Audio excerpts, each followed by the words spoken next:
வேண்டும். உஸாத் இப்னு சுபைர் சொன்ன வார்த்தை, நான் ஈராக்கினுடைய அதிகாரியாக இருக்க வேண்டும். உர்வத் இப்னு சுபைர் சொன்ன வார்த்தை, நான் இந்த முஸ்லிம் சமூகத்திற்கு ஒரு ஆலிமாக இருந்து எல்லா சட்டத்திட்டங்களையும் இந்த உம்மத்திற்கு நான் எடுத்துச் சொல்ல வேண்டும் என்று இந்த மூன்று பிள்ளைகளும் ஆசைப்பட்டார்கள். வரலாற்றினுடைய அந்த அறிவிப்பை சொல்லுகின்ற பொழுது சனாபகா என்று சொல்லப்படக்கூடிய ஒரு அந்த வரலாற்றினுடைய ஆசிரியர் சொல்கிறார், அந்த மூன்று குழந்தைகளும் திரும்ப இப்னு உமர் இடத்துல கேட்டார்களாம், நீங்க எவனை பத்தி கேட்கறது சரி, நீங்க என்னவா இருக்குன்னு ஆசைப்படுறீங்க?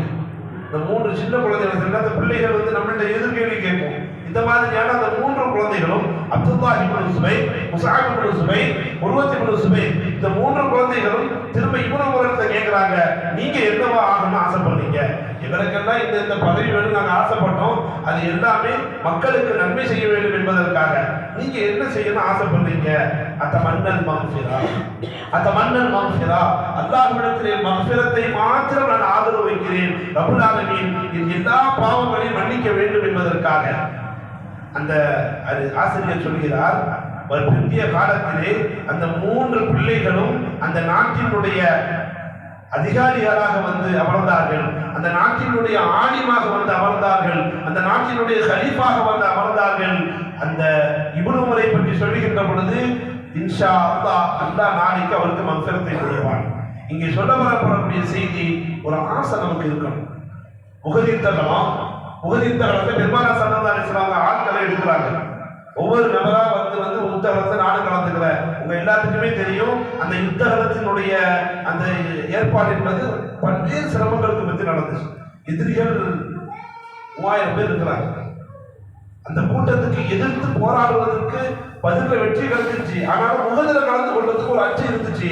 ஏன்னா பதில அடிச்ச அடியில வந்து அவங்க சொல்லிட்டு போன வார்த்தை, உகதுல உங்களை நாங்க ஒன்றில் பார்க்கிறோம், அடுத்த வாய்ப்பு கிடைக்கும் பொழுது உங்களை எல்லாத்தையும் நான் வேரோட கருவறுத்துவோம் சொல்லிட்டு போன வார்த்தை பெருமானார் ஸல்லல்லாஹு அலைஹி வஸல்லம் அவர்கள் மக்களுக்கு மத்தியிலே சொல்லி உகதுக்கு ஆள் எடுக்கிறாங்க.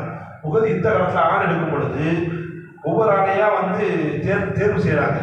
அங்க 2 சின்ன குழந்தைங்க, ஏன்னா பருவ வயது அடையாத குழந்தைகளை யுத்தத்துக்கு கொண்டு போக மாட்டாங்க. இது நபியினுடைய பழக்கம் கிடையாது. இங்க 2 குழந்தைகள் வந்து நின்றுட்டு, நானும் வந்து என்ன செய்வேன் அந்த யுத்த காலத்துல கலந்துக்குவேன்னு சொல்லி கேட்கறாங்க. பெருமானார் ஸல்லல்லாஹு அலைஹி வஸல்லம் அவங்க அளவுகோல் வச்சிருக்கிறாங்க. இந்த அந்த சைஸ்ல இருந்தா தான் நீங்க என்ன செய்யணும் வரணும். இந்த பஸ்ல வந்து கண்டக்டர் வந்து டிக்கெட்டுக்கு ஒரு அளவு வச்சிருந்தா பாருங்க, இதே மாதிரியான ஒரு அளவுல யுத்த காலத்துக்குன்னு சொல்லி ஸல்லல்லாஹு அலைஹி வஸல்லம் அவங்க ஒரு அளவு வச்சிருக்கிறாங்க. அந்த அளவுக்கு 2 குழந்தைகள் இல்லை. ராஃபி இப்னு ஹதீஜும் அடுத்து சமரத் இப்னு ஜுந்தப், இந்த 2 சஹாபியும் சின்ன குழந்தைங்க. ஆனாலும் உலகத்தில் கலந்துக்கணும் ஆசை. ஒரு கட்டத்துக்கு மேல ஸல்லல்லாஹு அலைஹி வஸல்லம் காலத்துல வருது, இன்னும் கான ராமியன் யுஹ்சினுர் ரம்யா, இந்த ராஃபி இப்னு ஜுந்தப் ஹதீஜ் இருக்காரு, அவர் அம்பு விடுறதுல வந்து கெட்டிக்காரரு. அவர் அம்பு எரிஞ்சார் வைக்கிறா, அவர் குறி வச்ச பாயிண்ட கரெக்டா அடிச்சிருவாரு.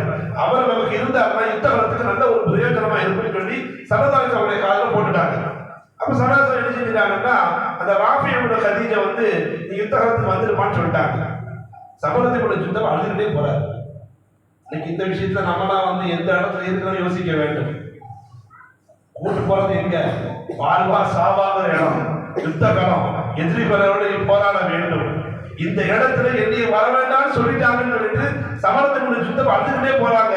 வீட்டுல வந்து அவருடைய வளர்ப்பு தந்தையார் இருக்கிறார். உடனே அவர் கையை பிடிச்சிட்டு அவர் கேட்கிறாரு, என்னப்பா பிரச்சனை அப்படின்னு கேட்கிறாரு. அப்ப சமரத் இப்னு ஜுந்தப் சொல்றாரு, இன்னும் நபிய ஸல்லல்லாஹு அலைஹி வஸல்லம் ஸல்லல்லாஹு அலைஹி வஸல்லம் என்ன செஞ்சிட்டாங்கன்னா, அஜாஸ ராஃபியன் வரத்தனி, ராஃபியும் நானும் ஒரே தோழர்கள், ஒரே வயசு உள்ளவங்க, அவரை மட்டும் யுத்த காலத்துல கலந்து கொள்ளான்னு சொல்லிட்டு அனுமதி கொடுத்துட்டாங்க. என்ன வரவேணா சொல்லி தொலைச்சி விட்டாரு. சமரத் இப்னு ஜுந்தப் சொல்றாரு, விடல. அந்த தந்தையை போட்டுட்டு நேரம் ஸல்லல்லாஹு அலைஹி வஸல்லம் வந்துட்டாங்க. நாயகமே, எதுக்காண்டி என் பிள்ளையை நீங்க விட்டீங்க அப்படின்னு கேட்கிறாங்க. சமரத் இப்னு ஜுந்தப் சொல்றாரு, இந்த கேள்வியை கேட்கும் பொழுது சமரத் ஜுந்தப் முந்தியோடு சொல்றாரு, ராஃபி இப்னு ஹதீஜுக்கு அம்பு எறிவதில் அவர் திறமையானவர் என்று சொன்னால் மல்யுத்த களத்திலே என்னை மிஞ்ச யாரும் கிடையாது. உங்களுக்கு சந்தேகம் இருந்துச்சுன்னா நீங்க அனுமதி கொடுங்க, ராஃபி இப்னு ஹதீஜோடு நான் மல்யுத்தம் செய்கிறேன், அதற்கு பின்னால் என்னுடைய திறமையை நீங்க தீர்மானித்துக் கொள்ளுங்கள் என்று பெருமானார் ஸல்லல்லாஹு அலைஹி வஸல்லம் சொன்ன பொழுது ஸல்லல்லாஹு அலைஹி வஸல்லம் இந்த மாதிரியான விஷயங்களுக்கு அனுமதி கொடுத்துருவாங்க. உடனே அங்க மல்யுத்தம் நடக்குது. சமரத் இப்னு ஜுந்தப் ராஃபி இப்னு ஹதீஜ் மேல உட்கார்ந்து இருக்கிறார். ஸல்லல்லாஹு அலைஹி வஸல்லம் அவங்களுக்கு ஆச்சரியமா போச்சு, இவ்வளவு திறமை உள்ள இந்த குழந்தைகளை நாம் அனுப்பிவிட்டோமான்னு சொல்லிட்டு அவர்களையும் அங்கே சேர்த்து கொண்டு. இங்க சொல்ல வரக்கூடிய செய்தி என்னன்னா, ஒரு மனிதனுக்கு ஆசை இருக்கணும். ஆசை இருந்துச்சுன்னு சொன்னா எதுவுமே கண்ணுக்கு தெரியாது. இன்னைக்கு உலகத்துல நிறைய பேர் அப்படி பார்க்கலாம், மண்டை வித்தியாசமா வெட்டி இருக்கான், பார்க்கும்போது தெரியும் நமக்கே அசிங்கமா இருக்குது. அந்த மண்டையை பார்த்தா ரெண்டு சைடும் அரைச்ச மாதிரி இருக்குது, முன்னாடி என்னலாமோ வேற மாதிரி முள்ள மன்றமே இருக்குது, அதை வச்சு அவன் ஸ்டைலா நடக்கிறாங்க. காரணம் அவன் அதன் மீது கொண்ட ஆசை. என்னெல்லாமோ செய்யறான், வித்தியாசமா பண்றான். ஒரு ஆளு நம்மளை விரும்பணும், இவன் விரும்பின ஆளை இவன் விரும்பணுன்றதுக்காண்டி என்னெல்லாமோ பண்றான். கைக்க ஒரு வீர தூக்கிட்டு ஓடுறான். காரணம், ஒரு மனிதனுடைய உள்ளத்திலே ஆசை விட்டது என்று சொன்னால் எந்த எல்லைக்கும் அவன் போவான். இங்கே ரமதானுக்கு முன்பதாக ரமதானை எதிர்நோக்கக்கூடிய நாம் ரமதானை நல்ல முறையில் கழிக்க வேண்டும். இப்பவே திட்டமிடணும், என்ன செய்யணும். முதல் பத்துல என்ன ஓதும், இரண்டாவது பத்துல என்ன ஓதும், ஈஸியான துவாவா பார்த்து சொல்லுங்க, அதை ஓதிட்டு போயிடணும். ஏன்னா எங்களுக்கு நிறைய வேலை இருக்குது, கொஞ்சம் ஒரு 10 நிமிஷம் காலையில முடிச்சுட்டு போற மாதிரி இல்லை சகோதரா. உங்களுடைய வாழ்க்கையில் ரமதானை நீ நல்ல முறையில் கழித்தீர்கள் என்று சொன்னால் அது உங்களுடைய வாழ்க்கையில் ஹயாத்தாகிவிடும். பெருமக்கள் சொல்லப்படக்கூடிய செய்தி. நல்லா பார்த்தீங்கன்னா 11 மாசமும் அவர் செய்யாத பாவமே கிடையாது.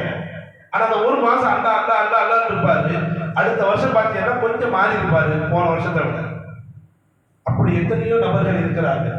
ஒவ்வொரு மகல்லாவிலும் அந்த அந்த மாதிரியான சூழ்நிலை உள்ளவர்களை நாம் கண்கூடாக பார்த்திருக்கிறோம்.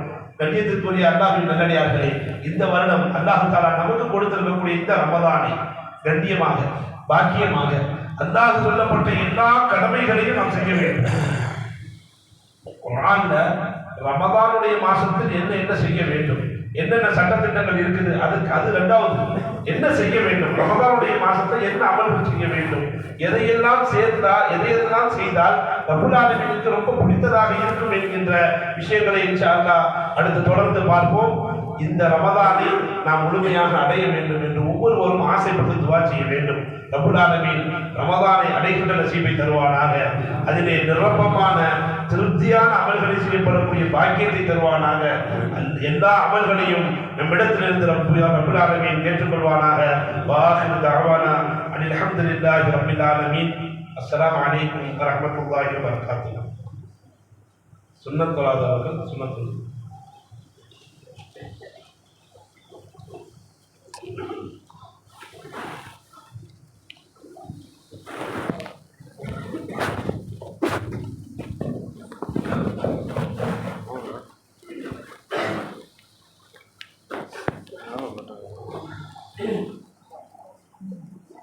Ahora no.